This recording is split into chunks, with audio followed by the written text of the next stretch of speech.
Bapak dan Ibu, selamat datang di Monthly Talk and Sharing Session pada malam hari ini dengan tema pembahasan mengenai transformasi pemerintahan untuk kesejahteraan rakyat, transformasi digital, pelayanan publik. Perkenalkan, saya Dela dari ISAKA Indonesia Chapter yang akan memandu acara pada malam hari ini. Selanjutnya, saya akan membacakan terlebih dahulu susunan acara. Akan ada sambutan oleh Board of Director ISAKA Indonesia Chapter, yaitu Bapak Harun Al-Rashid selaku Presiden ISAKA Indonesia Chapter.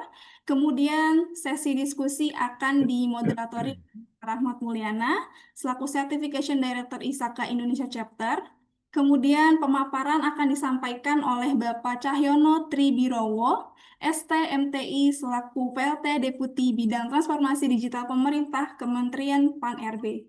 Kemudian di sesi akhir kita akan ada sesi tanya jawab pastinya oleh Bapak Cahyono sebagai narasumber. Selanjutnya saya akan membacakan eh, panduan teknis atau tata tertib dari webinar malam hari ini. Pertama, pastikan perangkat yang digunakan memiliki koneksi internet yang stabil agar dapat mengikuti webinar dengan lancar. Gunakan username yang sesuai dengan nama saat registrasi untuk mempermudah verifikasi kehadiran. Ketiga, meeting ID bersifat pribadi dan hanya berlaku untuk satu undangan. Mohon untuk tidak membagikan kepada pihak lain. Keempat, peserta diperkenankan menyalakan kamera dengan identitas diri yang jelas. Kelima, diharapkan seluruh peserta menjaga suasana webinar tetap tertib, profesional, dan saling menghormati.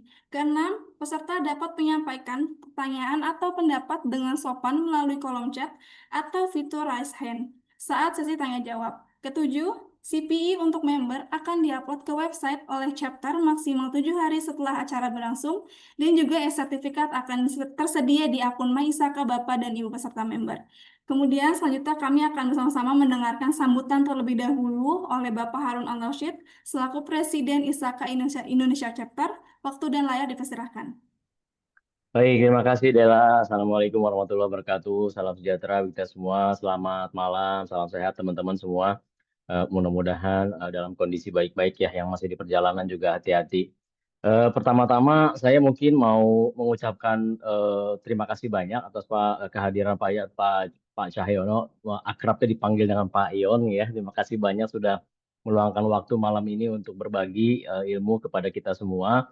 Mudah-mudahan menjadi manfaat banyak untuk kita semua nih. Dan lalu juga saya mau minta maaf sebetulnya ya, di minggu lalu kita rencananya sebetulnya mau membahas topik mengenai AI governance yang juga ditunggu-tunggu dari OJK ya, namun ternyata ada apa namanya administrasi, ada clearance yang masih harus diproses sehingga belum bisa terwujud. Insya Allah dalam waktu dekat kita tetap akan selenggarakan. Jadi teman-teman bisa tunggu tanggal mainnya, kita akan umumkan segera. Selanjutnya mungkin juga saya terima kasih ke Kang Mul ya udah mau ngawal sesi diskusi malam ini. Ini pasti akan jadi topik yang menarik sekali karena saya pribadi sebetulnya bertanya-tanya ya sejauh mana sih perkembangan dari SPBE ini sejak rilisnya Perpres 95 ya dari tahun 98 ini. Nggak kerasa ya payonnya udah 7 tahun gitu ya perkembangannya. Tentunya kalaupun ada transformasi lagi saat ini nih akan banyak dampaknya juga ya. Justru ini yang sebetulnya menjadi keingintahuan kita bersama rasanya bagaimana terkait dengan pengaturan-pengaturan terutama kan sudah ada juga aturan turunan seperti arsitektur SPBE nasional, lalu juga ada pedoman manajemen risiko SPBE-nya, lalu juga yang rutin sudah setiap tahun ya Pak Yoni, yaitu penilaian tingkat kematangan dan sebagainya ya. Tentu nanti kita lihat sama-sama, kita dengarkan sama-sama dari Pak Yon bagaimana update-nya saat ini. Mungkin saya tidak akan berlama-lama, rasanya waktunya sangat berharga untuk kita dengarkan masukan sharing ilmu dari Pak Yon malam ini. Saya akan kembalikan ke Dela. Teman-teman selamat belajar dan selamat menikmati diskusi malam ini. Assalamualaikum warahmatullahi wabarakatuh. Waalaikumsalam. Salam. Terima kasih Bapak Harun Al-Rashid atas sambutannya pada malam hari ini. Selanjutnya saya akan memperkenalkan terlebih dahulu moderator pada malam hari ini, yaitu ada Bapak Rahmat Mulyana, CISA, CGIT. Mas Oki, mohon maaf, slide-nya belum jalan. Oke, Mohon maaf Bapak dan Ibu, selanjutnya saya akan menginformasikan terlebih dahulu bahwa ISAKA Indonesia Chapter akan menggelar GREX di tahun ini. Semoga Bapak dan Ibu bisa bergabung kembali dengan GREX kita di tahun ini. Selanjutnya saya akan memperkenalkan moderator kita pada malam hari ini yaitu Bapak Rahmat Mulyana, CISA CJT COVID TOGAI. Kemudian Bapak Rahmat Mulyana merupakan co-found partner and co-founder Transforma Consulting yang pada 10 Juni 2025 ini akan melaksanakan sidang final defense PhD di bidang IT Governance and Digital Transformation di Stockholm University, Swedia. Selamat sekali lagi untuk Bapak Rahmat Mulyana. Mohon Beliau doanya.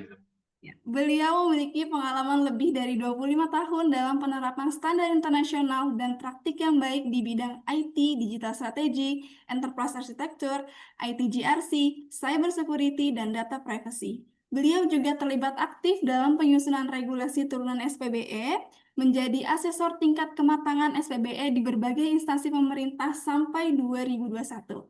Sejak tahun 2020, beliau juga berkiprah sebagai dosen profesional di Telkom University. Dalam pengalaman organisasinya, beliau pernah menjabat sebagai Presiden ISAKA Indonesia Chapter periode 2019-2021 dan kini kembali aktif sebagai Certification Director ISAKA Indonesia Chapter untuk periode 2025-2027. Selanjutnya, perkenalan narasumber akan disampaikan langsung oleh moderator kita yang luar biasa pada malam hari ini, Bapak Rahmat Mulyana. Waktu dan layar dipersilahkan. Baik, terima kasih banyak Mbak Dela ya atas perkenalannya, juga tentu ke Pak Harun ya atas sambutannya. Bismillahirrahmanirrahim. Assalamualaikum warahmatullahi wabarakatuh. Selamat malam, salam sejahtera, Om Swastiastu ya, Bapak Ibu, member ISAKA Indonesia Chapter, serta rekan-rekan tentunya dari berbagai komunitas IT GRC ya, Governance, Risk Management, Compliance, juga tentu cyber security dan privacy di seluruh Indonesia ya, karena jadi dari berbagai kalangan hadir insya Allah di sini. Alhamdulillah.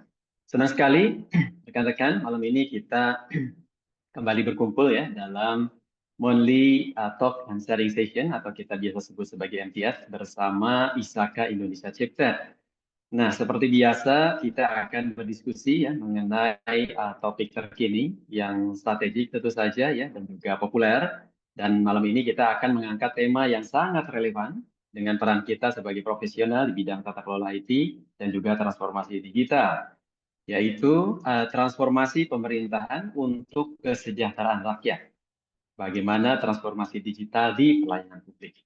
Nah, topik ini sangat penting rekan-rekan ya, karena kita semua saat ini sedang menyaksikan ya bagaimana pelayanan publik di Indonesia sedang bertransformasi, tidak hanya dari sisi teknologi tentu saja, tapi juga bagaimana cara pemerintah ya berpikir, mendesain, kemudian juga menghadirkan layanan yang harapannya ke depan tentu semakin user-centric, semakin responsif, dan juga semakin terintegrasi.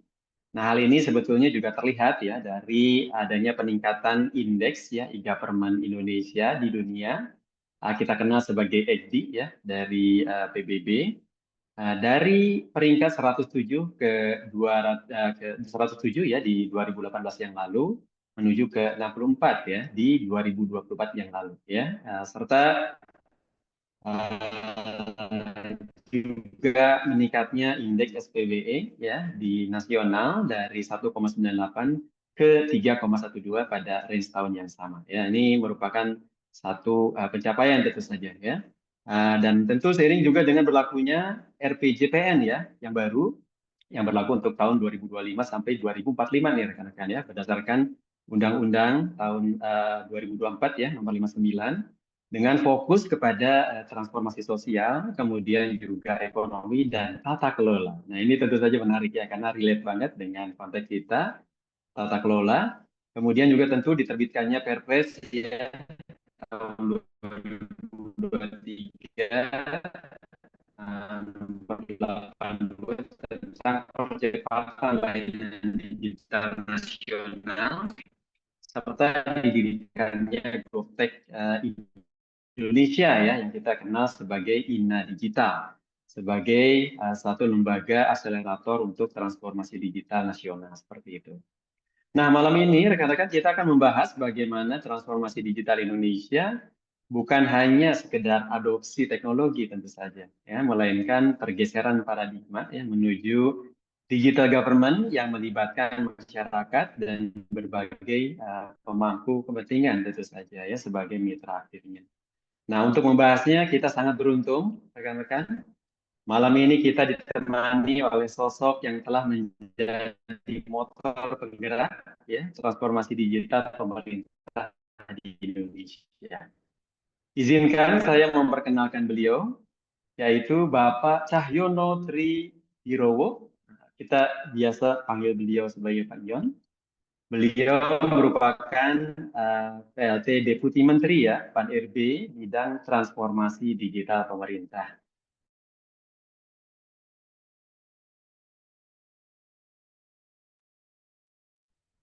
Sepertinya terlempar. Dila. Iya, sepertinya terlempar Bapak dan Ibu, mohon maaf. Mungkin bisa saya bantu sebentar untuk membacakan biografi dari Bapak Cahyono Tribirowo yang merupakan PLT Deputi Bidang Transformasi Digital Pemerintah Kementerian Pan-RB dengan latar belakang akademik di bidang teknik elektro dari Universitas Trisakti dan gelar magister dari Universitas Indonesia. Bapak Cahyono Tribirowo atau Bapak Ion merupakan sosok kunci di balik implementasi GovTech Indonesia atau INA Digital. Beliau juga memimpin kolaborasi strategis Digital Government Cooperation Center Indonesia Korea Selatan, di mana Korea Selatan merupakan negara top 3 pada Indeks E-Governance Dunia atau EGDI. Selain itu, beliau juga memimpin proses aksesi Indonesia ke OECD dalam bidang digital government serta berkontribusi besar dalam perumusan dan implementasi arsitektur pemerintahan digital Indonesia. Saat ini beliau menjabat sebagai PLT Deputi Bidang Transformasi Digital Pemerintahan di Kementerian Pan-RB Republik Indonesia. Sepanjang 2023 lalu beliau menerima 3 penghargaan bergengsi yaitu Satya Lancana Karya Satya 20, Prime Minister Citation Exemplary Civil Servant ASN Award 2023. Beliau juga berperan dalam berbagai inovasi strategis nasional termasuk konsolidasi data center Kementerian Keuangan, strategi layanan digital terpadu nasional, dan infrastruktur digital untuk IMF WBG 2018. Selanjutnya, Bapak Cahyono Tribirowo bisa memaparkan materinya yang sudah disiapkan. Silakan untuk waktu dan layar dipersilakan. Ya, terima kasih Mbak Dila. Pak Ahmad sudah jalan kembali, Pak. Saya kembalikan dulu, Alhamdulillah Pak. Pak Yon, mohon maaf tadi terlempar dari Zoom-nya. Ini sinyalnya rada-rada bermasalah nih di tempat saya saat ini. Mohon maaf rekan-rekan semuanya ya. Makasih Mbak Adela sudah nge-backup ya. Semoga tidak terjadi lagi. Terima kasih. Silakan Ya, Pak Yon. Ya. ya, makasih Pak Rahmat dan terima kasih juga Pak Harun atas kesempatannya untuk acara ini. Tadi Pak Harun sudah sampaikan ya, tadi eh, bagaimana upaya dari ISAKA ini juga memiliki peran untuk transformasi digital dan Pak Rahmat kalau ini istilahnya belajar bareng nih, kayaknya kita perlu belajar bareng nih Pak Rahmat. Jadi mudah-mudahan dalam forum ini bukan saja saya menyampaikan, tapi saya juga nanti bisa mendapatkan pengetahuan dari rekan-rekan semua yang nanti dalam pertemuan kali ini. Nah, izin Bapak Ibu semuanya, saya akan coba sampaikan penjelasan ya atau paparan mengenai transformasi pemerintahan untuk kesejahteraan rakyat. Ya, alignment bagaimana arah pembangunan Indonesia, pemerintah Indonesia ke depannya. Nah, saya coba mulai dari mungkin pola pikir nih atau mungkin paradigma yang sedang terjadi saat ini. Jadi saya ambil apa fun fact-nya atau kejadian yang kalau itu disebut dengan tragis atau seperti apa ya, mungkin Bapak Ibu semua rasakan ya bahwa kalau itu ada kebijakan internasional dalam hal ini ada kebijakan dari Presiden Amerika Serikat itu yang menantang semua negara-negara kalau memang itu mau berdagang seharusnya memiliki perdagangan yang fair play. Nah, Tapi ada hal yang menarik di sini. Ternyata apa yang dilakukan oleh pemerintah Amerika Serikat dengan kebijakan presidennya itu ternyata tidak lagi relevan dengan mungkin idealisme yang dulu kita banggakan ya, misalkan kalau memang itu ada persaingan global, kayaknya ke depan sudah akan mulai berubah paradigma dunia. Nah, ini saya ambil contoh sejajar gitu. Ternyata banyak barang yang kita gunakan ini itu sudah bukan lagi barang yang hanya diproduk oleh satu industri saja, dan ternyata itu banyak diproduksi oleh gabungan dari berbagai macam pabrikan.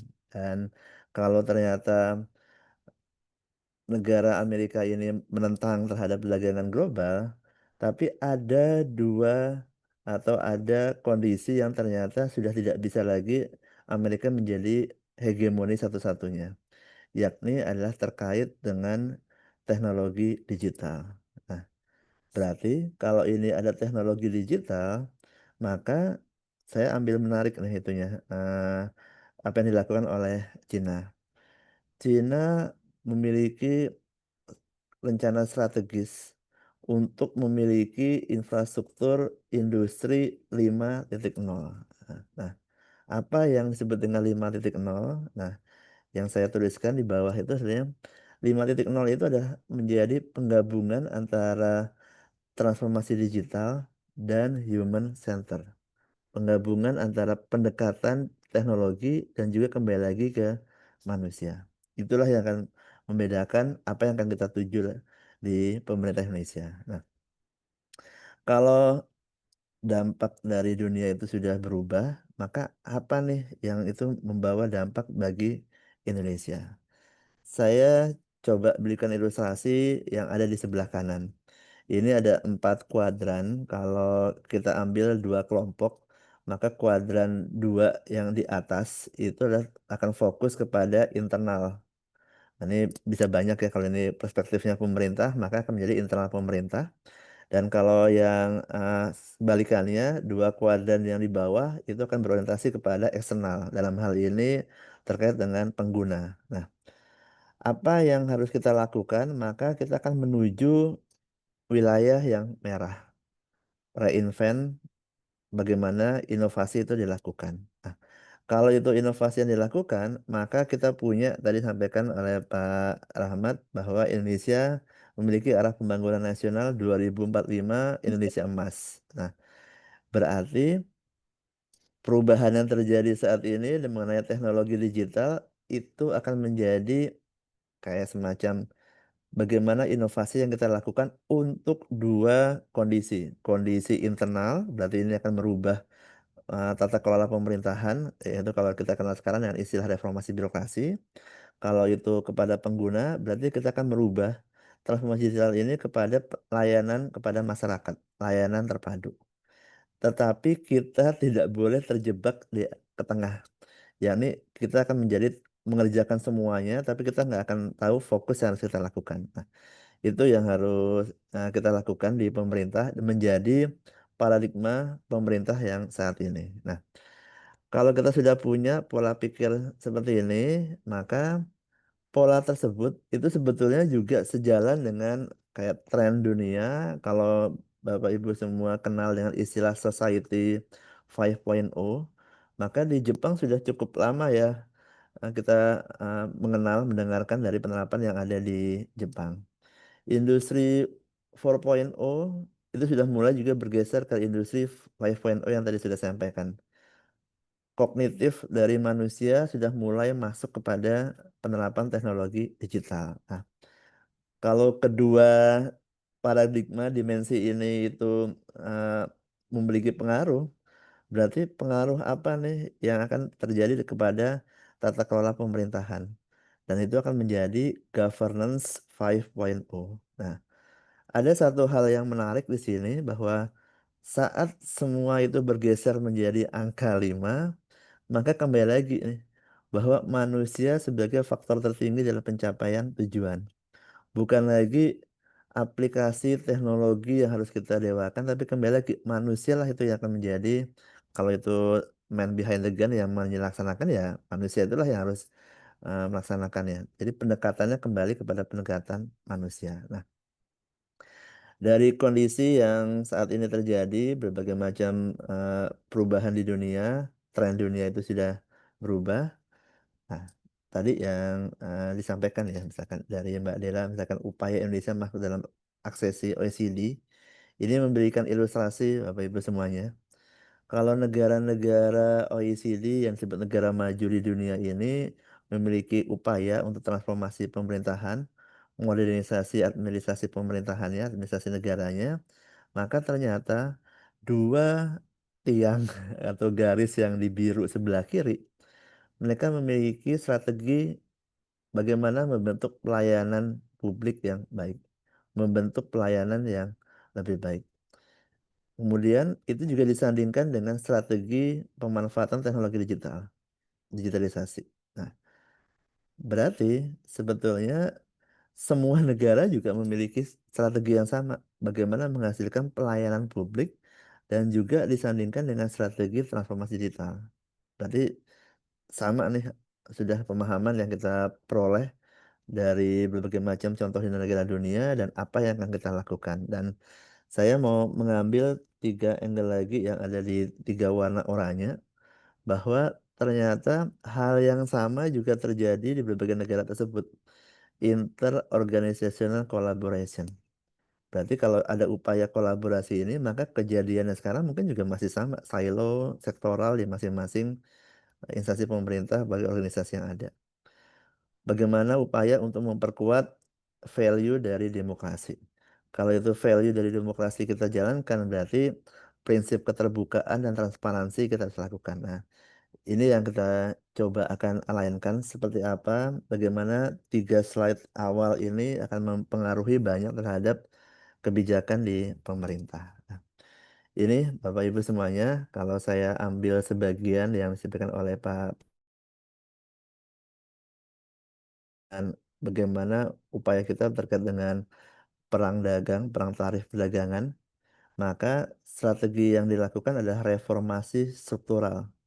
Bukan lagi sudah reformasi birokrasi, tapi akan perubahan mendalam dan fundamental pada aspek ekonomi, sosial, tata kelola, politik, yang nanti ujungnya akan memastikan terhadap efisiensi, produktivitas, dan daya saing. Kalau saya berilustrasikan yang ada gambar di bawah,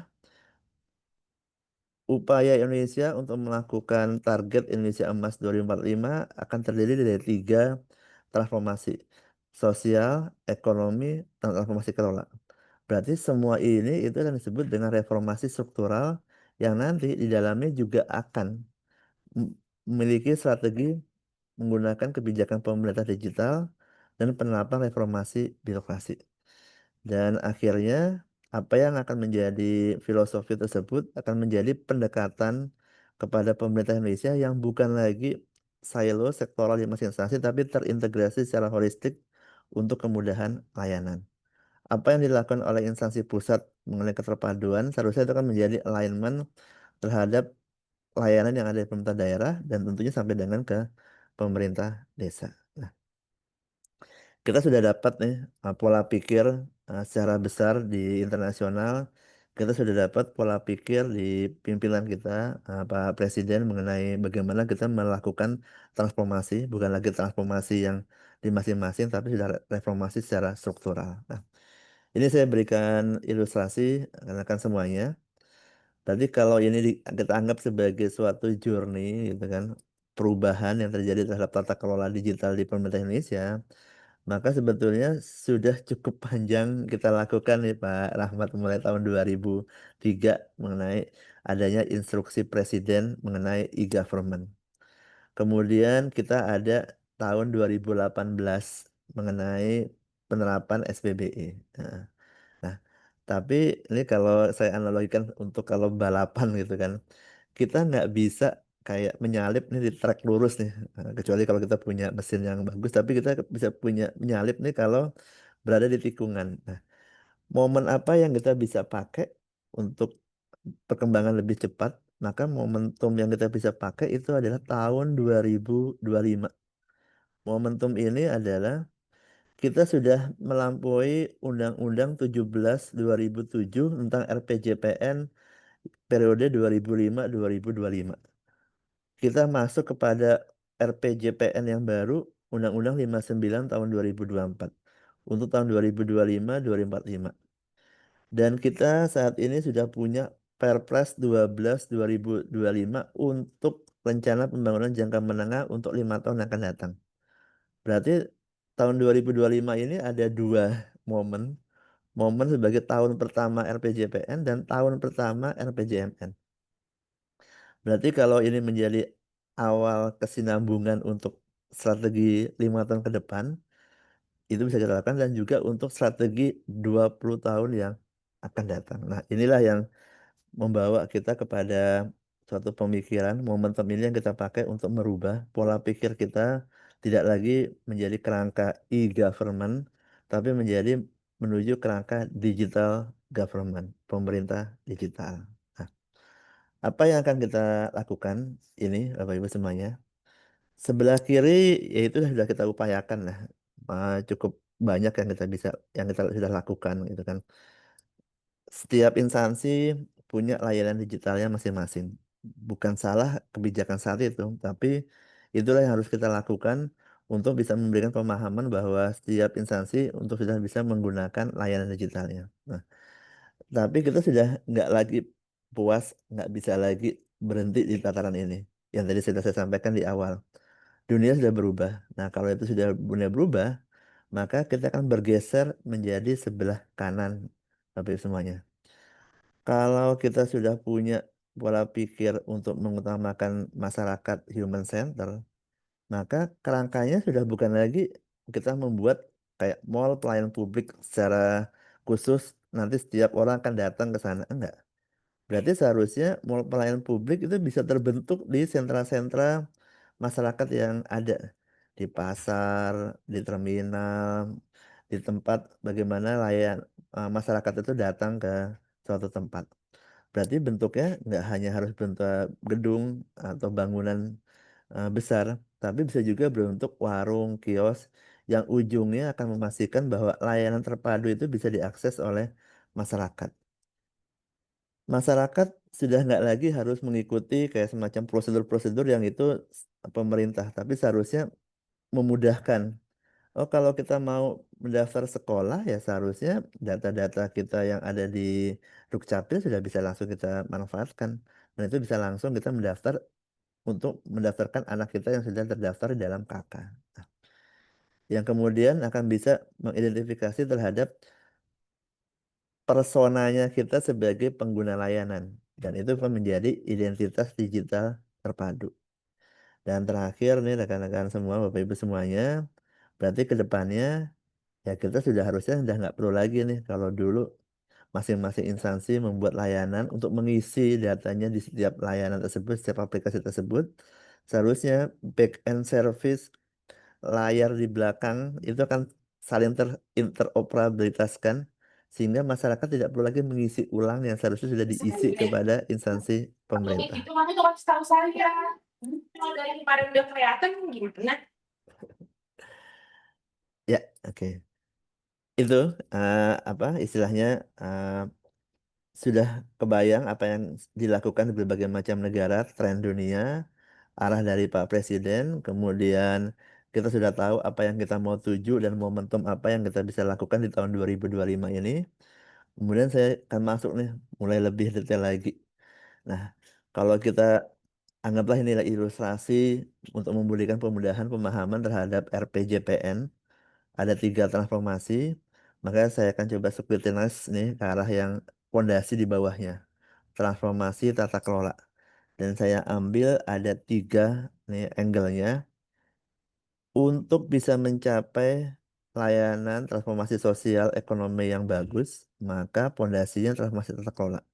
Transformasi kelola ini akan bertujuan untuk menciptakan layanan publik yang berkualitas dan inklusif, serta masyarakat sipil partisipatif. Berarti clear cut, gitu kan. Undang-undang sudah mengatakan hal tersebut. Berbagai macam pola di negara dunia juga memiliki hal yang sama. Berarti ini adalah memang keharusan yang harus kita lakukan di Indonesia. Dan ini kembali lagi ini Bapak Ibu semuanya, kalau ini forum terbuka, ini adalah undang-undang yang Bapak Ibu semua bisa kayak tagih nih ke pemerintah. Ini harusnya dilakukan oleh pemerintah. Nah, berarti yang saya kasih highlight itu yang kuning, di dalamnya sudah ada peran untuk kita melakukan relasi pemerintah dan masyarakat sipil. Kemudian transformasi digital pemerintah itu akan menjadi transformasi layanan pemerintah dengan strateginya yang ada di kotak. Dan percepatan pembentukan regulasi yang adaptif. Jadi ya kalau memang itu diperlukan perubahan terhadap cara kita mendapatkan layanan ya harusnya ini sudah menjadi amanat dalam undang-undang. Dan Bapak Ibu semua nih sebagai warga negara Indonesia bisa cek langsung dalam undang-undangnya mana sih yang sebetulnya yang belum dilakukan oleh pemerintah, bagaimana kita bisa menuntutnya itu bisa tercapai di pemerintah untuk layanan kepada masyarakat. Nah, kita sudah dapat pemahaman mengenai RPJPN. Nah, kalau ini kita ambil salah satu pendekatan transformasi digital, itu akan ada 4 pilar yang menjadi ekosistem secara luasnya. Ada ekonomi digital yang mungkin terkait dengan dunia usaha, fintech, UMKM dan lainnya. Ada masyarakat digital, kita semua nih kalau itu ada marketplace yang itu digunakan oleh masyarakat untuk bisa menggunakan layanan digital sana. Ada juga infrastruktur digital. Nah, kami kalau dari sisi pemerintah, kita ada dimensi terkait dengan pemerintah digital. Dan apa yang kita lakukan yang tadi sudah saya sampaikan di awal. Dan ini Bapak Ibu semuanya, pendekatannya berarti seharusnya adalah pendekatan yang holistik, bukan lagi pendekatan yang ada di masing-masing instansi. Dan kalau ini ada dimensi mengenai pemerintah digital, maka apapun G atau government memberikan layanan untuk antar instansi pemerintah, untuk pegawai pemerintah, untuk masyarakat, dan untuk dunia usaha. Dan itu semua harus dipastikan dilakukan dengan proses bisnis yang terintegrasi. Nanti kami bisa dieksplor nih Pak Rahmat mengenai bagaimana penerapan enterprise arsitektur ini untuk bisa membentuk proses bisnis yang terintegrasi. Dan kalau tadi sudah saya sampaikan pemahaman mengenai RPJPN, bagaimana ekosistem digital nasional itu terbentuk, maka yang kedua nih selanjutnya. Maka langkah 5 tahun yang akan datang yang akan dilakukan oleh pemerintah Indonesia ini juga tadi sudah saya sampaikan ada di dalam Perpres 12 tahun 2025 mengenai RPJMN 5 tahun yang akan datang. Ada 5 use case yang menjadi target di pemerintah Indonesia. Use case untuk mendukung penurunan kemiskinan melalui penguatan tata kelola data pemerintahan terpadu. Jadi ya kalau ini ada target kemiskinan ekstrim, harusnya target tersebut yang dikerjakan bareng-bareng nih. Udah nggak lagi masing-masing instansi pemerintah punya target yang berbeda. Yang kedua, kita menciptakan iklim usaha yang kondusif berbasis teknologi. Berarti untuk kemudahan dunia usaha, inilah yang akan digunakan.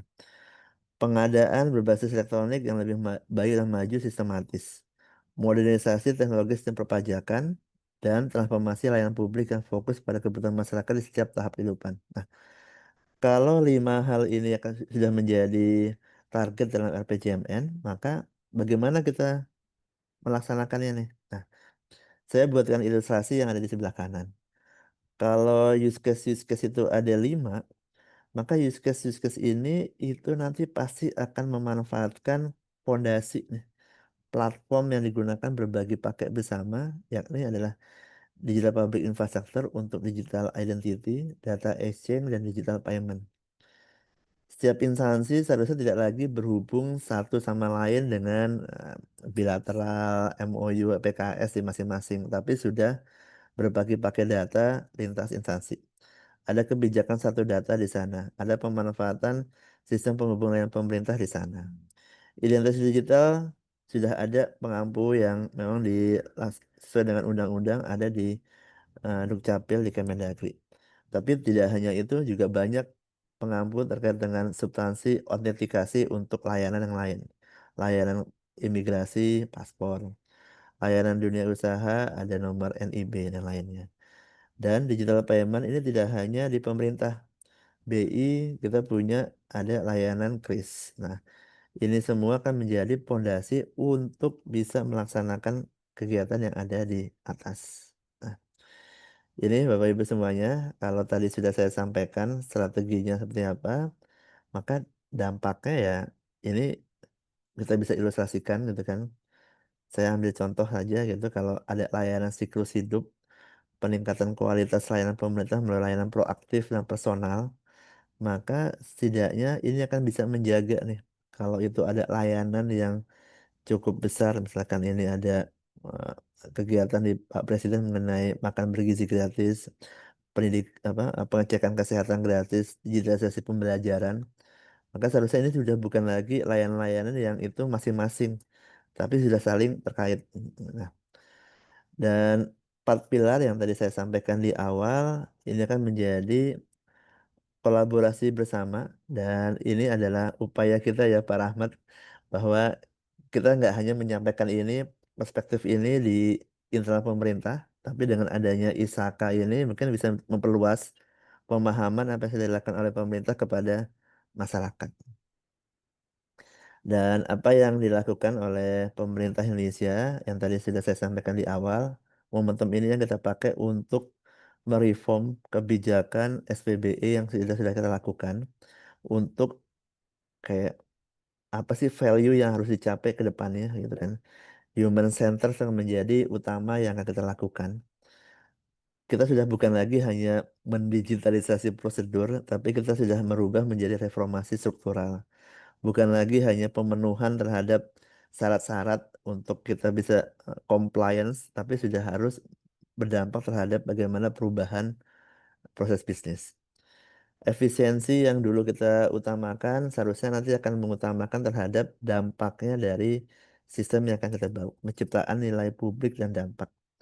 Dan langsung nih sampai ke bawah, maka yang semula layanan berbasis instansional, maka akan menjadi layanan terpadu lintas instansi yang akan mengutamakan kepada kebutuhan pengguna. Bukan lagi perspektifnya kepada instansi dan, nah ini, kalau Bapak Ibu semua perhatikan di awal mengenai OECD tadi, openness, keterbukaan, dan itu partisipasi aktif masyarakat, maka ini akan menjadi komponen yang masuk ke dalam setiap layanan pemerintah. Nah, perspektif inilah yang kemudian kalau tadi sudah kita punya pemahaman mengenai pengaturan, regulasi, strateginya seperti apa, pelaksanaannya seperti apa, maka ini contohnya, ilustrasinya yang akan kita siapkan.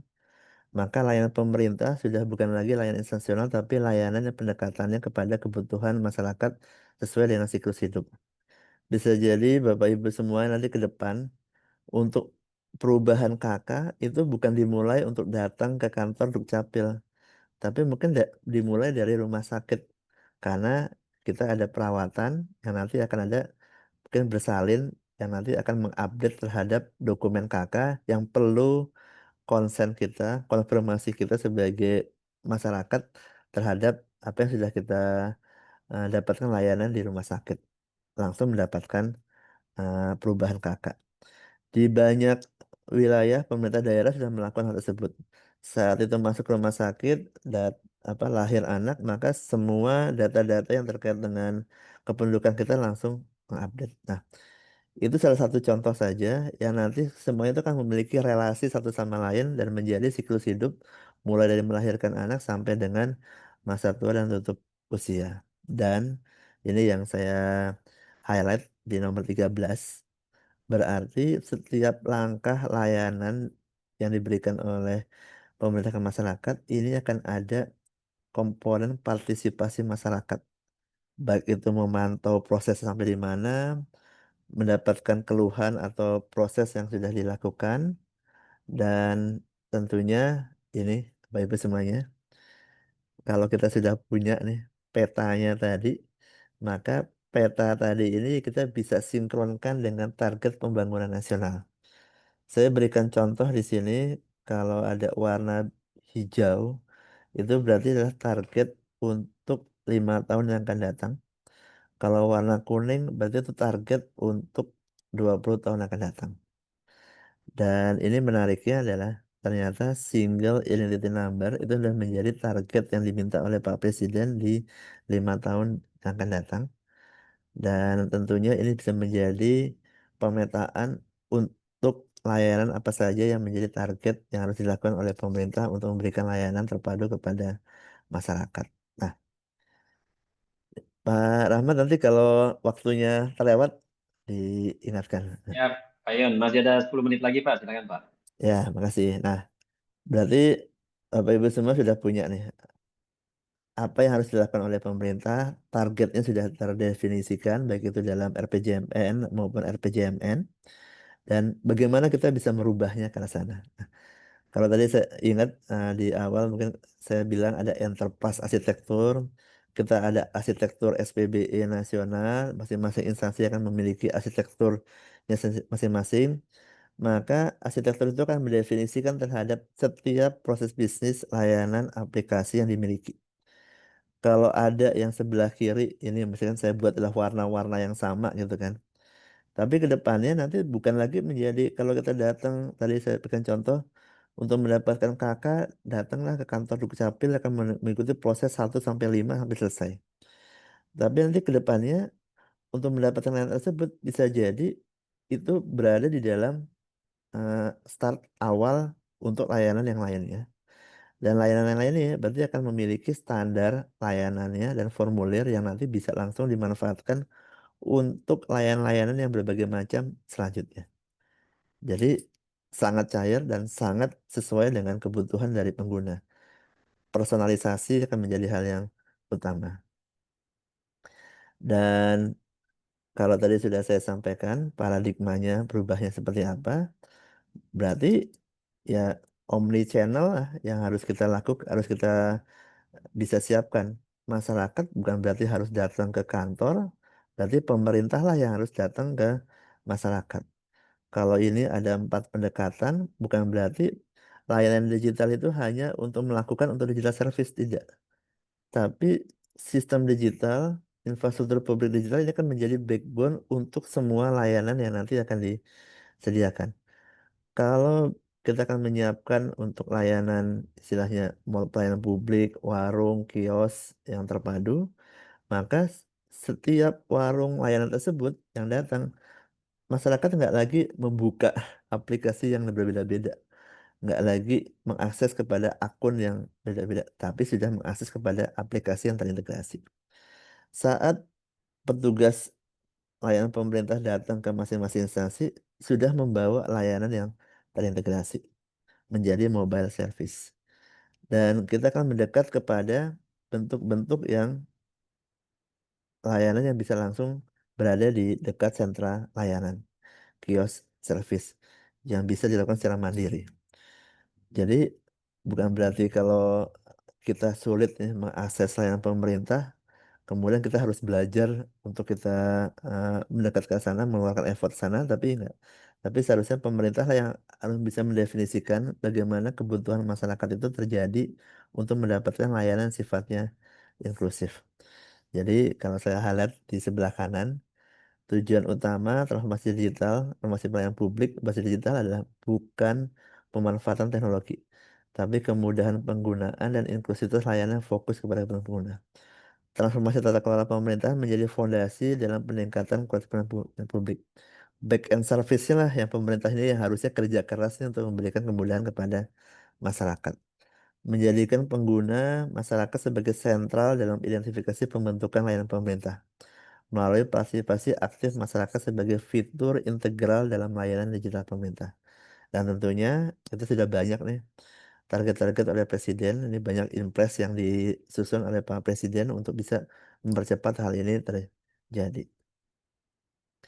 Dan ini saya ingin memberikan insight ya yang dilakukan oleh pemerintah. Maka pemerintah kalau ini ada pemahaman terhadap digital, maka bukan lagi pemahaman digital ini hanya dimiliki oleh para pengelola TIK-nya. Kalau itu di Pemda ada Dinas Kominfo, kalau di pusat ada Pusdatin, Puslahtanya, seharusnya SPBE bukan hanya dilakukan oleh unit tersebut.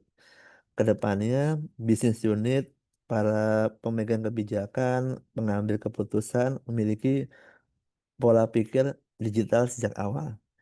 Digital by design. Dan ke depan ini sebagai perubahan paradigma ya.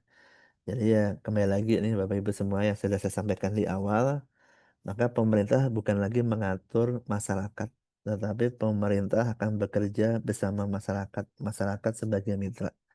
Dan apabila tadi saya sampaikan strategi pemerintah, ini bukan suatu strategi pemerintah yang mungkin kebenaran mutlak enggak.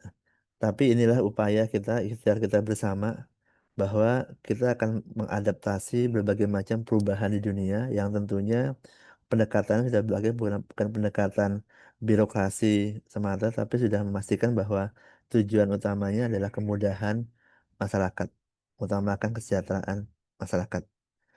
Mungkin itu yang dapat saya sampaikan dan kita akan banyak mengekspor mungkin pertanyaan atau masukan dari Bapak Ibu semuanya. Dan kembali lagi bagi saya di sini tidak hanya memberikan update atau perkembangan pemahaman yang ada di pemerintah, tapi kita bisa saya sendiri juga bisa mendapatkan pengetahuan dari rekan-rekan ISAKA, Pak Mulyana, Pak Harun terhadap apa yang perlu dilakukan pemerintah yang akan datang. Mungkin itu Bapak saya kembalikan ke Pak Rahmat. Terima kasih. Baik, terima kasih banyak Pak Yon. Sangat menarik ya dan sangat insightful tadi apa yang sudah disampaikan oleh beliau, rekan-rekan semua ya. Tadi kita lihat bagaimana pelayanan publik ya di Indonesia sedang bertransformasi. Tentu saja tidak hanya dari sisi teknologi ya, tapi juga bagaimana cara pemerintah berencana gitu ya, mendesain dan juga menghadirkan layanan yang harapannya semakin user centric gitu ya, kemudian juga responsif dan juga terintegrasi ya. Kalau kita melihat kaca spion, tadi Pak Yan sudah menyampaikan ya bahwa indeks semakin meningkat gitu ya. Pada saat kemarin kita terapkan SPBI 1.0 ya, Pak Yan ya. Nah ini yang menarik ini 2.0 gimana nih gitu ya. Tentu saja ya. Kemudian tentu sering dengan RJPN ya tadi ya, RPJPN ya menuju 2045 dan juga RJPMN ya bersamaan di mana tentu banyak hal yang kita harus jagain ya. Transformasi sosial, kemudian juga ekonomi dan juga tata kelola ya. Notabene ini yang merupakan konteks utama ya di meeting kita kali ini ya. Tata kelola transformasi digital di pemerintahan gitu ya Pak Ian kurang lebih ya. Rekan-rekan dipersilakan jika ada pertanyaan diskusi ke depan silakan bisa raise hand dan juga bisa by chat ya. Monggo. Mungkin sambil menunggu saya bisa coba ini juga ya. Tadi ya saya juga sambil mencatat kemudian juga ada beberapa hal yang mungkin bisa jadi pembelajaran bersama nih Pak Yon ya. Izin. Uh, ada satu hal nih Pak yang menarik ya terkait dengan tadi kan ada prinsip once only ya Pak ya. Tentu ini yang sebetulnya kita cita-citakan sejak dulu gitu ya. Digital ID, kemudian juga bagaimana interoperabilitas ya data antar lembaga seperti itu gitu.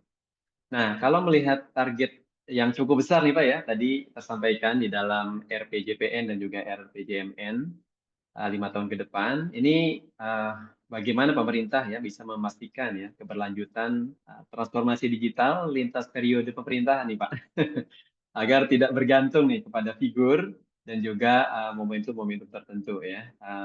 Kaitannya misalnya dengan pemerintah, kemudian juga rekan-rekan di DPR barangkali gitu ya, dan juga rekan-rekan pemangku kepentingan yang lainnya.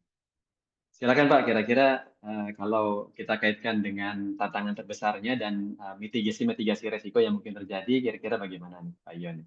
Ya, makasih nih Pak Rahmat. Tadi saya ambil perhatian terakhir tuh Bapak, kalau ini kita menggantungkan kepada figur-figur gitu kan. Nah, Iya, betul ya sekali Pak. sebetulnya forum inilah yang saya harapkan gitu ya. Jadi pengetahuan saya mungkin terbatas gitu kan. Tapi kalau pengetahuan ini ada forum yang dilakukan oleh ISAKA, kemudian tersebarlah pengetahuan ini ke semua masyarakat, bisa jadi yang ada di dalam forum ini ada para pengambil kebijakan atau nanti ada yang memberikan pengaruh besar kepada masyarakat, itulah yang akan kita capai. sebesar mungkin, seluas mungkin pengetahuan ini kita bisa sebarkan. Dan terima kasih nih Pak Ahmad ada forum ISAKA ini, jadi membuat kita bisa menyampaikan kepada hal yang lebih luas. Nah, itu salah satu strateginya. Terus yang kalau salah dua strateginya itu adalah berarti apa yang kita lakukan ini itu kan menjadi kayak referensi kebijakan di berbagai macam instansi pemerintah. Akan menjadi referensi untuk arah pembangunan nasional. Nah, tadi sudah saya sampaikan di awal. Referensi kebijakan itu sudah bukan lagi di level peraturan presiden, Pak Rahmat. Udah langsung di level undang-undang gitu kan. Berarti kalau di level undang-undang, ini bukan hanya yang jagain hanya pemerintah nih. Tapi seharusnya masyarakat juga harus jagain gitu kan. Dan kalau tadi saya ambil juga momentum gitu kan. Momentum ini mungkin apa yang terjadi di saat ini dengan kebijakan internasional, dengan adanya kebijakan Trump tadi ini di awal, mungkin malah menjadi momentum yang baik untuk Indonesia. Oh, berarti kita Jelas. kita seharusnya mulai Pikir. jangan tergantung nih kepada teknologi luar nih. Kalau memang itu perlu kita untuk mandiri terhadap teknologi digital ya saatnya lah ini. Dan pendekatannya bukan pendekatan teknologi, tapi pendekatan kepada kebutuhan manusia. Bukan berarti nanti semua masyarakat Indonesia, semua lapisan masyarakat menggunakan gadgetnya untuk untuk mendapatkan layanan pemerintah. Enggak. Tapi bisa jadi ada karakteristik di suatu wilayah memang kemudahannya itu adalah menggunakan manual gitu kan. Tetapi saat itu manual sudah kita dapatkan, maka ada back office-nya eh, kayak petugas pemerintah yang itu mulai memanfaatkan teknologi digital. Tapi saat memanfaatkan teknologi digital yang tadi saya sampaikan di awal, antar instansi pemerintah sudah nggak lagi sendiri-sendiri, tapi sudah menjadi satu. Dan kalau sudah menjadi satu, kayaknya kita sudah cukup kuat nih Pak Rahmat untuk bahwa ya bagi saya misalkan ini di Menpan RB ternyata pemahaman ini sudah meluas juga di Kementerian Kesehatan, Pendidikan, di pemerintah daerah, di sektor-sektor yang lainnya. Saya pikir sih saya cukup optimis bahwa daya kritis masyarakat Indonesia ini juga akan mampu untuk merubah pemerintah Indonesia menjadi lebih baik. Dan tentunya ini kalau orang Muslim gitu kan, kalau masyarakatnya baik dan memiliki optimisme, maka seharusnya saat masyarakat baik akan memiliki pemerintah yang baik nih, Pak Rahmat. Itu. Amin. Ya. Mungkin itu sih yang Baik. bisa saya jelaskan secara singkat. Makasih banyak Pak Terima Yon. kasih. Nah, ini ada beberapa pertanyaan nih dari rekan-rekan. Ada pertama dari Pak Astianto Wibowo ya. Saya boleh bacakan ya Pak Yon ya dan rekan-rekan. Apa yang menjadi challenge yang paling besar untuk memanfaatkan secara terintegrasi ya data digital masyarakat atau kependudukan sekarang nih Pak Yon? Bagaimana strategi Ina Digital dalam memecahkan silo mentality yang tadi disampaikan gitu ya. Yang sekarang nih sampai sekarang masih terlihat nih kata beliau ya. Seperti itu gitu, kurang lebih Pak Ion. Moga Pak Ion, kira-kira Ya, seperti apa ya, makasih. carahannya? Oke, mungkin satu-satu nih gitu kan. Ini Ya, kalau ya, saya silakan. ambil itu kayak memecahkan silent mentality. Ini saya pikir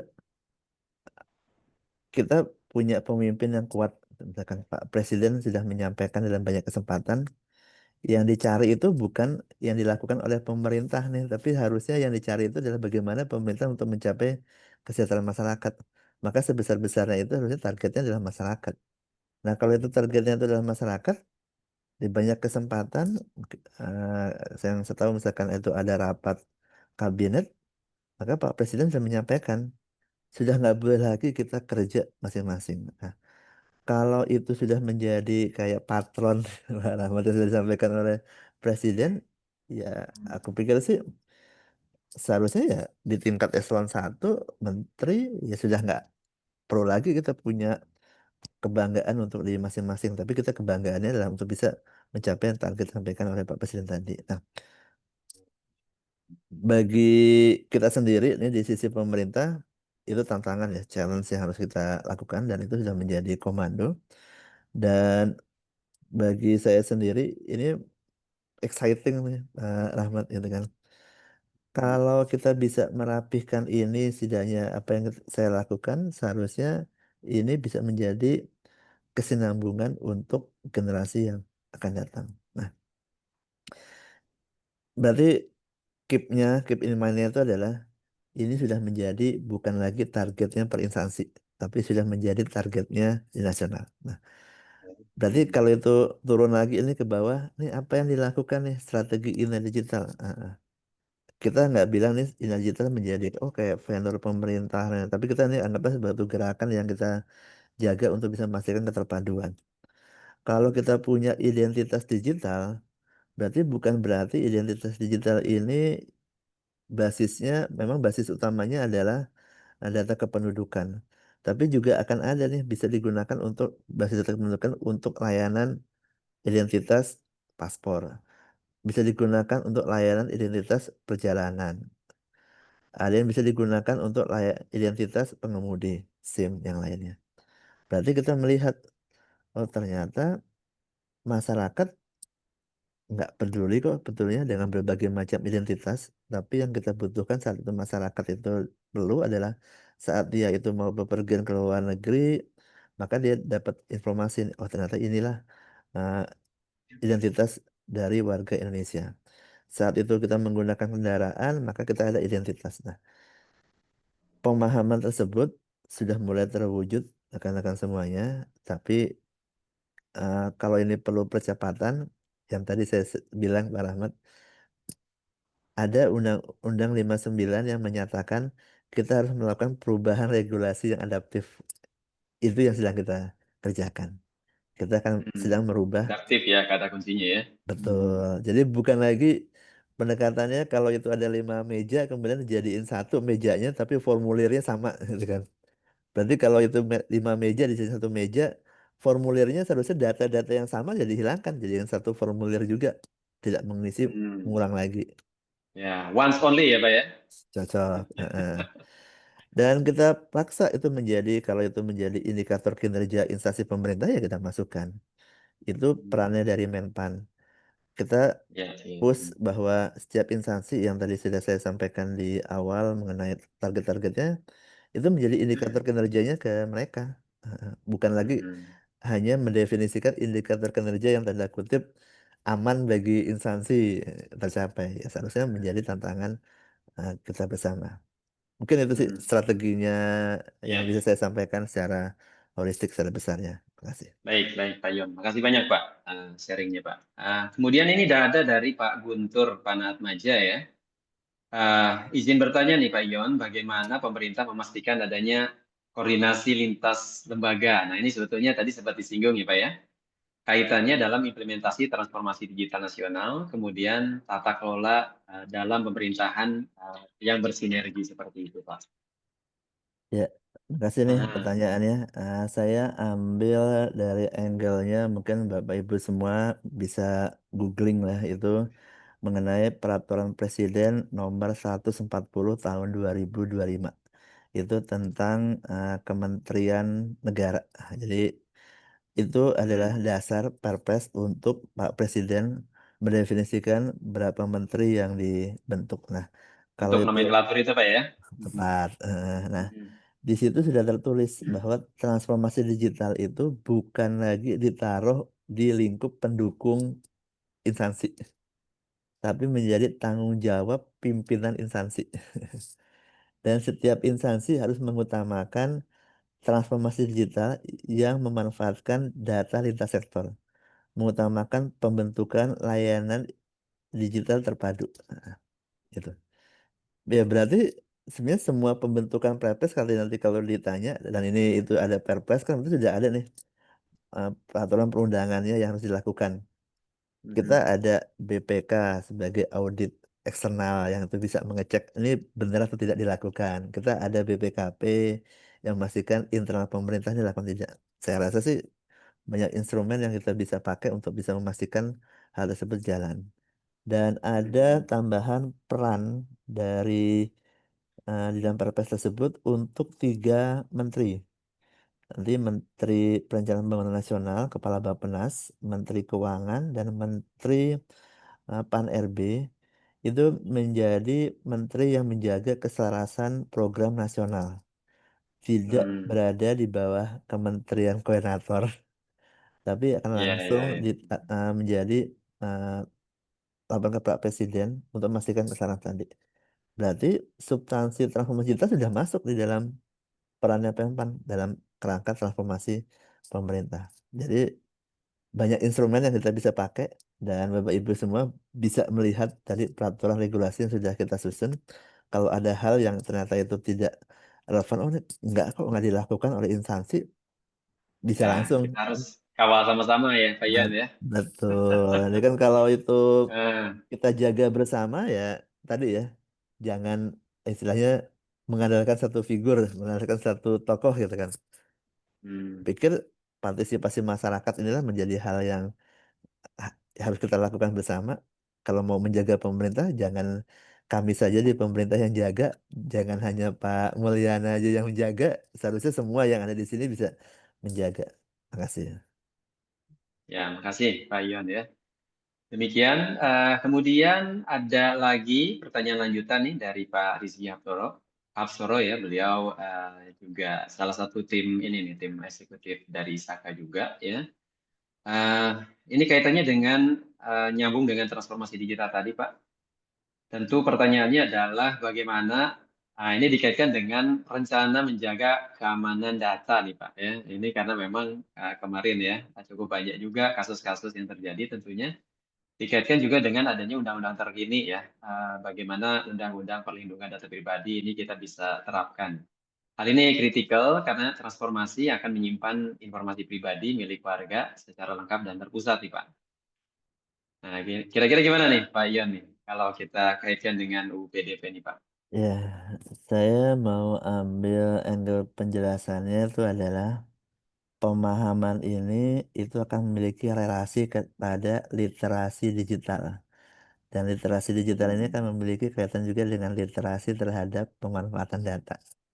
Nah, kita seringkali nih membiasakan gitu kan. Ini Hmm. bukan di aspek pemerintah ya, misalkan di masyarakat eh, dengan mudahnya kita bisa membagi data pribadi kita ke dalam media sosial yang lainnya.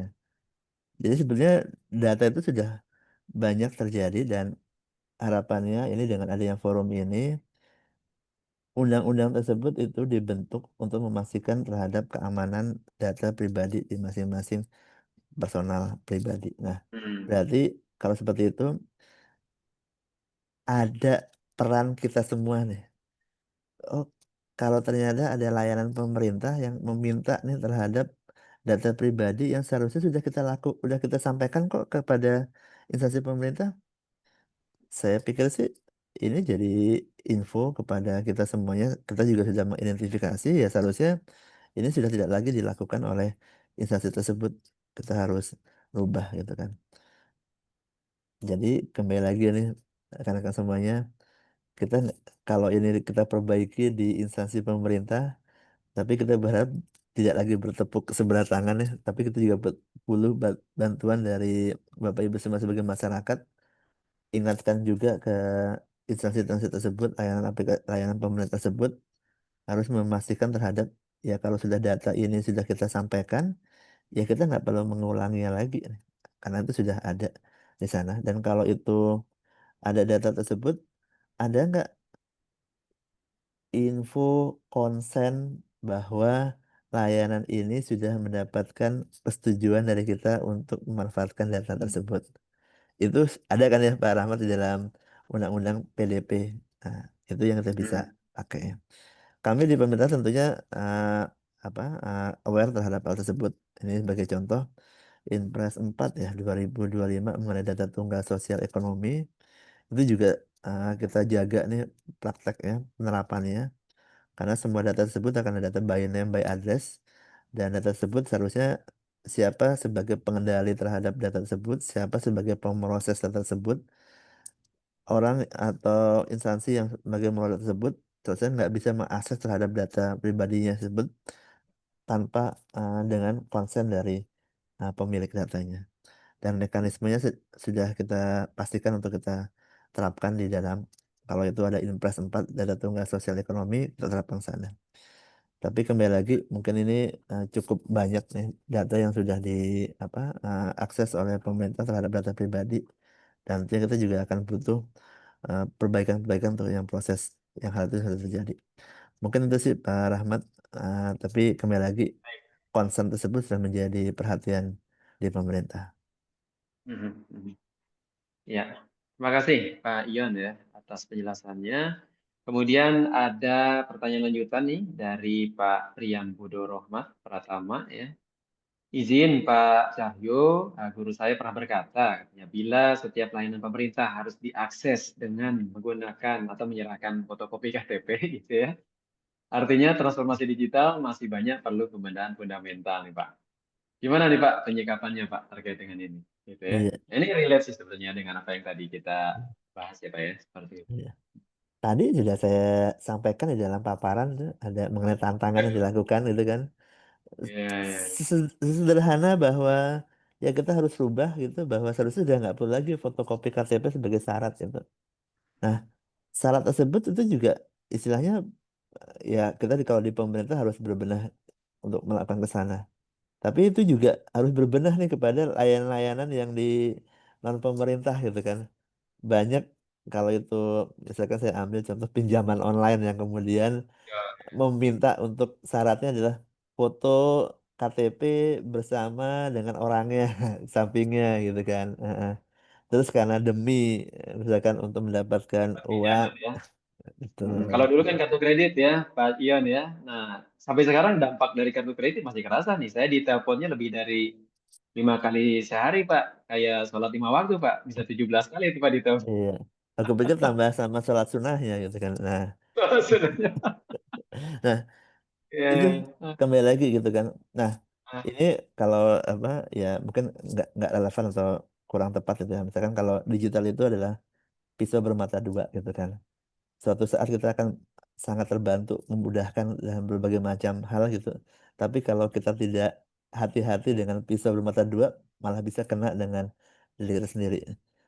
Ya, jadi hmm. pada ujungnya eh, ini juga sudah menjadi concern kita bersama di pemerintah saat melakukan transformasi digital. Ini tidak ada gunanya kalau SDM-nya juga nggak berubah. Kalau Betul, ini betul. kalau ini di apa di pemerintah berarti yang harus kita lakukan dahulu adalah memperkuat ASN digitalnya. Jadi pemahaman terhadap data, pemahaman terhadap transformasi digital ini harus dilakukan. Dan transformasi digital ini bukan berarti digitasi ya Bapak Ibu semuanya, merubah fotokopi KTP menjadi scan KTP. Itu baru tahap digitasi gitu kan. Nanti tadi yang saya sampaikan ilustrasinya dari 5 meja menjadi 1 meja, tapi ternyata formulirnya juga 5 gitu kan. Nah, itu cuma menyatukan. Itu mungkin dalam tahap penyederhanaan proses bisnis dalam bentuk digitalisasi. Tapi kalau udah Digital transformasi, signature juga ya, Pak ya. Digital signature bukan berarti tanda tangan di fotokopi ya, Pak ya. Atau di bu- scan. bukan berarti QR code yang ada kotak yang ada apa kode kotak-kotak kecil itu disebut dengan tanda tangan elektronik. Enggak. Itu sebenarnya visualisasi dari tanda tangan Visualisasi. elektronik. Nah, pemahaman-pemahaman ini kan terjadi. Nah, saya berikan ilustrasi ini contoh sederhananya gitu kan. Mungkin apa yang kita tanya di dalam forum ini itu juga akan ada relasinya dengan kapan kita lahir nih. Kalau kita lahir mungkin saya gen X, nanti ada gen Y gitu. Mungkin akan muncul nih pertanyaan-pertanyaan seperti ini.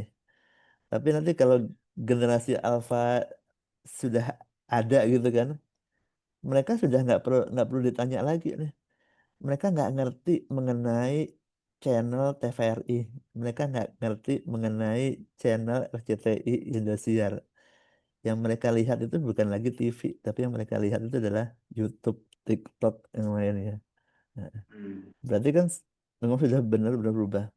Mereka sudah bingung saat diberikan disket, dipikirnya itu print 3D dari icon save kan karena nggak pernah melihat disket tersebut itu kan. Nah, Hmm. mungkin nanti apa yang kita diskusikan ini perubahan teknologi digital yang sangat berkembang nanti mungkin untuk generasi yang akan datang, ini generasi anak saya ya sudah nggak ngerti lagi yang disebut komputer itu. Dulu bapaknya ada komputer PC desktop gitu. Yang mereka kenal Hmm. itu ya iPad, tab itu disebut dengan PC gitu kan.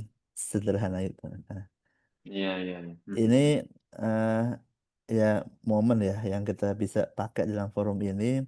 Mungkin kita akan banyak nih diskusi mengenai bagaimana pemanfaatan teknologi digital. Tapi mungkin nanti untuk generasi yang datang mereka sudah nggak lagi mempertanyakan pemanfaatan teknologi digital karena sejak awal mereka sudah berinteraksi ke sana dan udah menjadi aware bahwa nama kita, tanggal kita, lahir kita mungkin sudah seharusnya jangan diumbar di setiap dokumen di dalam layar Nah, ini interaksi dengan juga ya. digital. Balik juga ke kita juga ya. Jangan mau juga kita umbar-umbar data pribadi kita ya, Pak Uyan Ya, ya. atas nama Mhm. info WhatsApp bahwa kita mendapatkan bantuan atau mendapatkan diskon. Iya, iya, iya. Mhm, mhm. Ya, Baik, makasih. baik. Baik, makasih Pak Yon ya. Nah, ini sebetulnya dari Pak Awaludin ya, ada pertanyaan senada ya. Saya pikir tadi sudah cukup menjawab terkait dengan KTP ya, kemudian juga KTP digital. Seperti itu, kemudian nanti bagaimana kaitannya ya kalau kita daftar di bank dan segala macamnya masih butuh fotokopi segala macam ini masih sama lah sebetulnya ya. Kemudian Em, ada dari Pak Osman. Gimana izin, Pak? izin Pak. Ah, Ya, jadi untuk yang apa pemahaman ini atau perspektif ini, saya mohon hmm, juga nih dukungan ke forum di sini. Tadi sudah saya sampaikan di awal mengenai undang-undang ya. Undang-undang itu hmm, sudah ada eksplisit itu disampaikan bahwa kalau kita mau ada transformasi digital, itu berarti akan ada perubahan regulasi yang adaptif. Nah, kalau itu hmm, ada perubahan regulasi yang adaptif, maka tolong juga pastikan nih semua SOP kalau itu ada layanan, kalau di bank, fintech yang lainnya ya harusnya udah nggak perlu lagi fotokopi KTP. Naik pesawat hmm. nanti ada apa? Kalau Betul, travel agent itu betul, betul. Hmm, terus karena dia travel agent untuk membantu kita gitu kan tanda kutip, Pak minta tolong Pak, nanti saya daftarkan untuk membeli tiket tapi tolong fotokopi KTP-nya dikasih gitu kan. Terus kita kasihlah foto kita kasih ke mereka gitu. Berarti kan kita anggaplah nyawa kita, identitas kita kita sudah berikan ke dia gitu kan. Nah, hmm, hmm, hmm, pemahaman-pemahaman seperti itu, kemudian regulasi tersebut itu tidak hanya terjadi di pemerintah, tapi di hmm, semua hmm. organisasi. Tapi ini mungkin yang kita bisa dorong ya. Ya berarti Iya, ya iya, iya. harusnya Hmm, ya regulasi ya cara kerja kita harus berubah ke arah hmm, yang hmm. lebih menjaga data pribadi. Makasih. Dan ini tentunya juga penegakan hukumnya ya, Pak Ian ya, di kawan-kawan penegak hukum nih ya, bagaimana dengan adanya undang-undang, peraturan-peraturan yang terkini itu bisa betul-betul ditegakkan, bukan hanya yang terkait dengan pencemaran nama baik dan kawan-kawan ya, Pak Ian ya. Tapi Dan itu benar-benar ini ya. dan itu kayaknya ada peran ISAKA juga deh untuk memberikan pemahaman gitu Oh kan iya, ya tentu. ke nelayan ya. Tentu ya, makanya kita rajin nih Pak, 2 minggu sekali kita sharing session nih. Makasih nih Pak Ma- Ion juga sudah bisa Makasih. hadir di sini. Mhm, mhm. Baik, ada dari Pak Osmar Azhar ini. Bagaimana cara dari instansi Bapak nih, Pak NRB ya, untuk mengatasi tantangan keterbatasan sumber daya manusia terutama ya Pak ya, dan juga sumber daya yang lain yang tidak merata dalam menjalani TIK ya di dalam konteks transformasi digital nih Pak, di PMK, Pemkot maupun di pedalaman-pedalaman. Gimana nih, Pak Ion? Tadi Ini sebetulnya sudah mention tentang KPI gitu ya, seharusnya bisa di-follow up oleh pimpinan masing-masing segala macam ya, Pak ya. Cuman kalau dari kebijakannya sendiri terkait dengan sumber daya ini gimana nih, Pak? Mungkin bisa sharing nih, Pak. ya ini betulnya kita nggak usah harus kayak muluk-muluk wah punya program besar seperti apa. Apa yang Hmm. dilakukan oleh ISAKA ini saya dikontak sama Pak Mulyana untuk memberikan forum di sini. Itu sebenarnya juga bisa dipakai ya Pak untuk Hmm. meningkatkan kalau kita sumber daya itu nggak ada uang untuk kita ada kelas khusus gitu kan. Kayaknya Iya. Hmm. eh, apakah ini juga masuk dalam YouTube nih Pak? Mulyana? Ini. Iya, eh, iya. Ada YouTube Isaka, Pak. Nanti kita ini, nah, Pak. sebetulnya kan kalau ada YouTube Instagram berarti kita bisa kayak diputar ulang lagi nih, Betul. belajar lagi gitu. Kita udah nggak bisa lagi bilang, wah Pak, kita sulit untuk belajar nih, kita nggak bisa dapat pengetahuan berinteraksi. Lah ini kita bisa misalkan nongkrong di warung yang ada wifi-nya gitu, yang banyak daerah, banyak tempat ya kita bisa mengakses ini. Iya, Dan iya. banyak kemudahan-kemudahan digital yang kita bisa manfaatkan. Tapi kembali lagi ya, Bapak Ibu semuanya, teknologi digital itu adalah teknologi yang terus berkembang. Suatu saat kita belajar mengenai programming atau yang dulu mungkin kalau saya itu masih kuliah, kita belajar C++, Visual, Java gitu kan.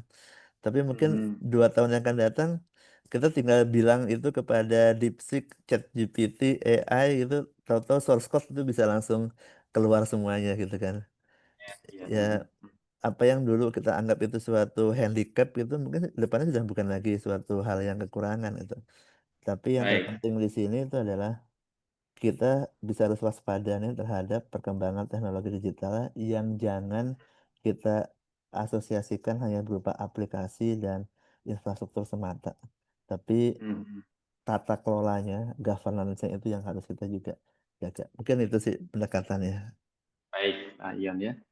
Rekan-rekan, ini saya diingatkan oleh panitia ya bahwa waktunya sudah habis untuk sayang sekali ya, ini tidak terasa ya. Padahal masih banyak nih pertanyaannya nih, Pak Ion. Iya, saya Diskusi dari scrolling rekan-rekan ya. juga ke bawah. Ini Ternyata masih banyak banyak ya ini.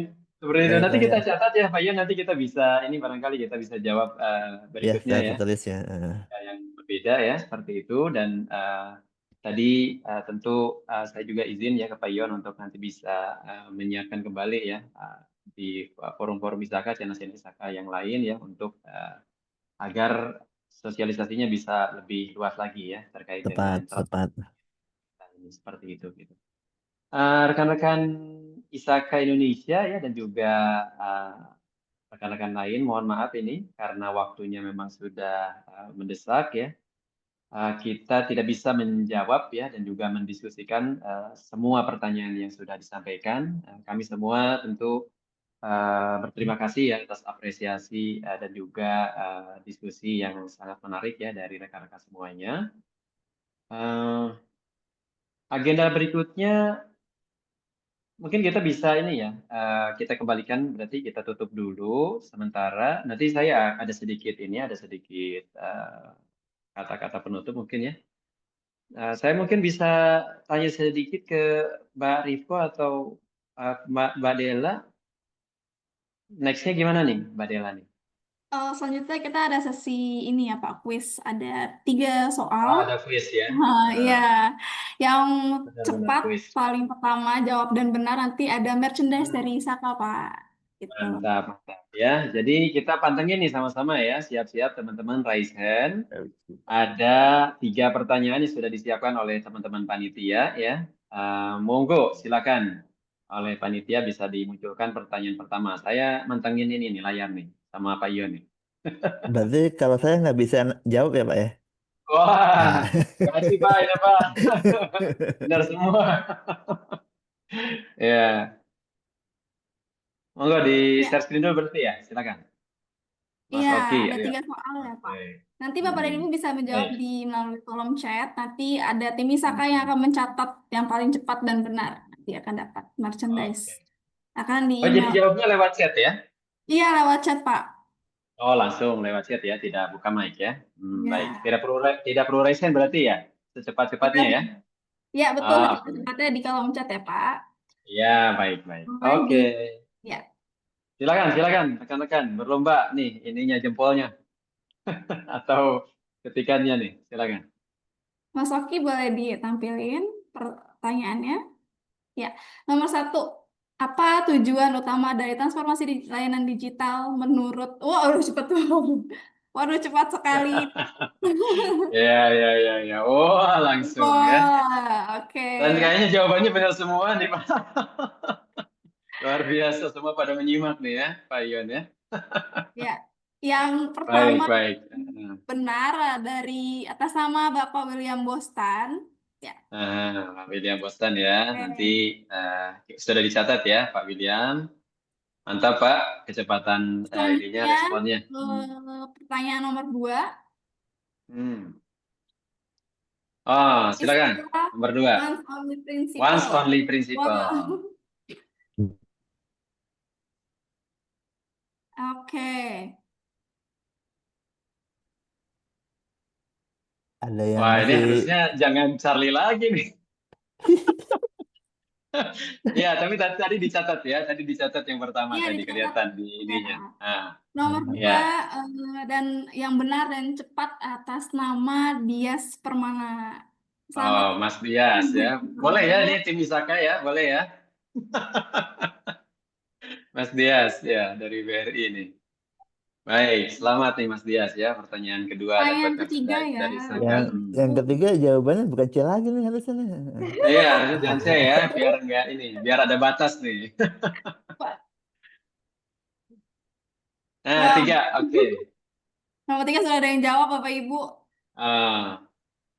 Dalam paradigma governance 5.0, peran masyarakat dalam pemerintahan digambarkan sebagai Alpha, Beta, Charlie, Delta.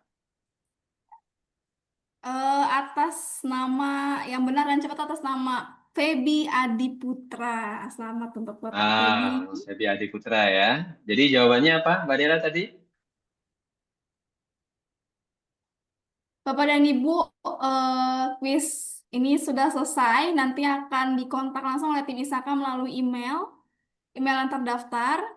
Oke, selanjutnya ada closing speech dari Bapak Rahmat Mulyana dan nanti akan ada dokumentasi terlebih dahulu ya, Bapak Ibu ya, jangan meninggalkan ruangan Zoom. Oh iya, iya, iya. Baik, berarti foto terakhir ya. Baik, Iya. izinkan saya menyampaikan sedikit ya akhirul kalam ya. Sebagai penutup, rekan-rekan sekalian, alhamdulillah kita telah sama-sama menyimak ya sesi yang luar biasa dari Pak Yon, dan tentu harapannya sangat membuka wawasan ya kita semua. Dalam presentasi beliau kita diajak untuk melihat ya bagaimana tadi transformasi digital itu bukan hanya soal teknologi tentu saja, melainkan perubahan paradigma menyeluruh ya dalam pelayanan publik ya, baik tadi dari e-government ke digital government ya, SPB 1.0 ke SPB 2.0, kemudian sistem birokrasi ke sistem yang user centric, kemudian dari silo ya antar instansi menjadi proses bisnis yang kolaboratif dan integratif ya. Yang semua ini tentu dilakukan dalam kerangka besar menuju Indonesia emas ya 2045 seperti itu. Tadi juga kita belajar dari beliau ya dan juga diskusi bahwa melalui arsitektur SPBE, kemudian juga tadi di pertanyaan juga muncul ya prinsip once only, kemudian juga pembentukan INA Digital ya sebagai GovTech nasional, bahwa Indonesia ini sedang membangun fondasi gitu ya untuk digital public infrastructure yang harapannya tentu akan menjadi pengungkit ya untuk peningkatan kesejahteraan rakyat ya, kemudian juga inklusi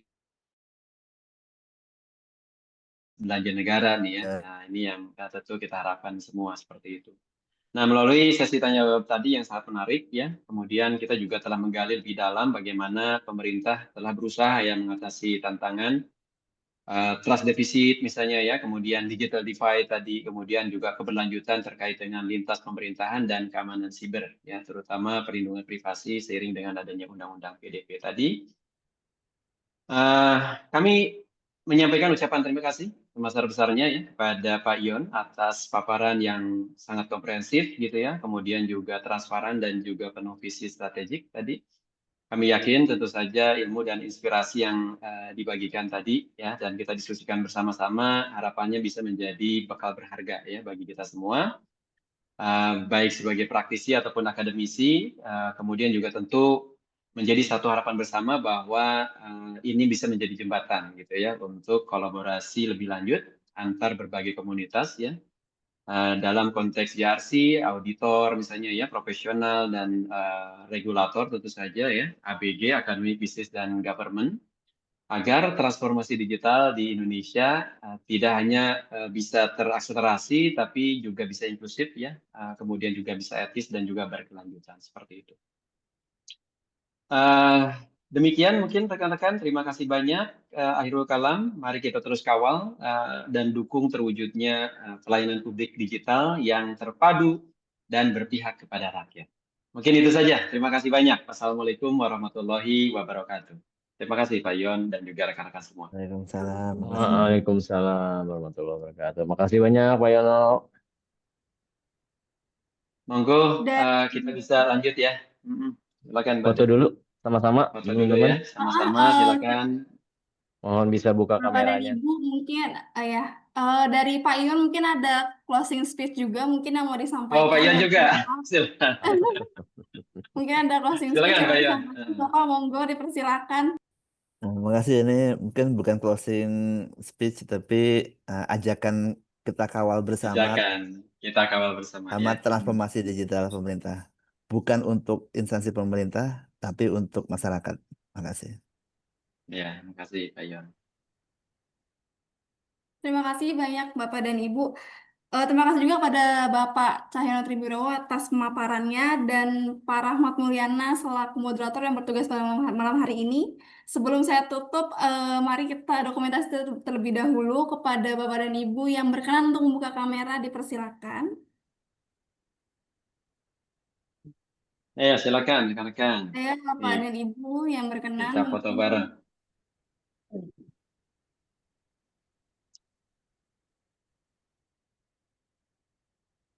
Siapa tukang fotonya nih? Kang ada Oki? Mas Oki? dari Mas Oki, boleh dibantu ya Mas ya? Boleh dihitung. Ya, silakan Mas Oki kasih aba-aba Mas Oke. Oki biar ini tidak salah posisi nih. Baik, dalam hitungan ketiga. Siap. 1, 2, 3. Sekali lagi. Gaya jempol mungkin. 1, Boleh, 2, ya. 3. Oke. Cukup Bapak Ibu sekalian. Ya, terima kasih Mas Oki. Baik, terima kasih. Ya, saya selaku MC dan tim ISAKA lainnya yang bertugas pada malam ini mengucapkan terima kasih kepada Bapak dan Ibu peserta webinar. Sampai jumpa di Monthly Talk and Sharing Session yang akan datang. Selamat malam Bapak dan Ibu. Terima kasih Mbak. Selamat Terima kasih malam, banyak. makasih banyak Pak Yon, Bang Harun, dan juga semua rekan-rekan ya yang sudah bisa hadir. Siap. Makasih banyak kamu. Mohon izin pamit. Terus. Makasih semua rekan-rekan. Ya, Terima kasih yo, semua. Pak. Pak. Itu. Terima kasih Pak.